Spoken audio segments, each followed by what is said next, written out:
भारत के शूरवीर योद्धा की बात आती है तो उसमें बाल गंगाधर तिलक का नाम आता है। उन्होंने भारत के लिए काफी कुर्बानियां दी है।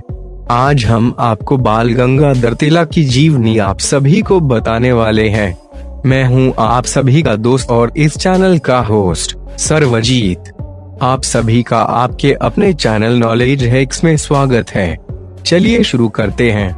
बाल गंगाधर तिलक का जन्म 23 जुलाई 1856 को महाराष्ट्र के रत्नागिरी के एक ब्राह्मण परिवार में हुआ था। उनके पिता का नाम श्री गंगाधर रामचंद्र तिलक व माता का नाम पार्वती बाई था। बचपन से ही बाल गंगाधर तिलक को पढ़ने लिखने का बहुत शौक था। वे आधुनिक कॉलेज शिक्षा पाने वाली पहली भारतीय पीढ़ी में थे।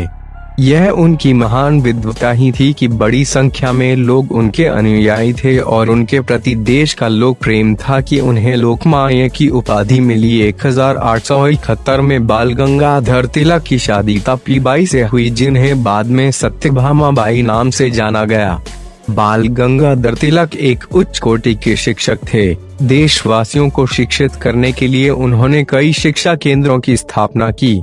देश के लोगों में आजादी की अलख जगाने के लिए बाल गंगाधर तिलक ने मराठा दर्पण और केसरी नाम से 2 मराठी अखबार निकाले, जो बहुत लोकप्रिय हुए, जिनके पाठकों की संख्या बहुत थी।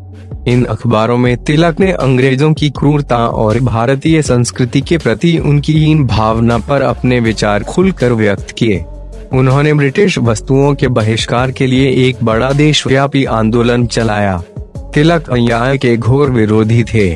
अंग्रेजों के खिलाफ अखबारों के जरिए आवाज उठाने के कारण उन्हें कई बार जेल भी जाना पड़ा। 3 जुलाई 1908 को तिलक को अखबार में लिखे उनके एक लेख, जिसमें उन्होंने क्रांतिकारियों प्रफुल्ल चाकी और खुदीराम बोस के बम हमले का समर्थन किया था, के कारण देशद्रोह के आरोप में गिरफ्तार किया गया। इसके लिए उन्हें 6 साल के लिए बर्मा के मंडले जेल भेज दिया गया और साथ ही 1000 रुपए का जुर्माना भी लगाया गया। जेल में रहते हुए बाल गंगाधर तिलक ने 4 सपनों की किताब गीता रहस्य लिखी, जिसमें उन्होंने श्रीमद् भगवद गीता में श्री कृष्ण के बताए कर्मयोग की वृहद व्याख्या की। तिलक का मानना था कि जब देश गुलामी की बेड़ियों में जकड़ा हो तब भक्ति और मोक्ष नहीं, कर्मयोग की जरूरत है। गीता पर अपने विचारों से तिलक ने लोगों को उनके वास्तविक कर्तव्यों का बोध कराया। जेल में रहकर ही तिलक ने भारतीय राष्ट्रवादी आंदोलन के लिए दृढ़ संकल्प लिया और रिहा होने पर 1916 में एक राष्ट्रीय राजनीतिक संगठन होम रूल लीग की स्थापना की। तिलक ने नारा दिया कि स्वराज्य मेरा जन्मसिद्ध अधिकार है और मैं इसे लेकर रहूंगा। महाराष्ट्र में मनाए जाने वाले प्रसिद्ध गणपति उत्सव की शुरुआत में बाल गंगाधर तिलक ने अहम भूमिका निभाई। यहाँ से उन्होंने जाति और संप्रदायों में बंटे समाज को एक बनाने और अंग्रेजों के खिलाफ आवाज उठाने के लिए एक बड़ा जन आंदोलन चलाया। देश को स्वतंत्र कराने के लिए दृढ़ निश्चयी बाल गंगाधर तिलक ने समाज सुधार के लिए भी काफी सराहनीय कार्य करे।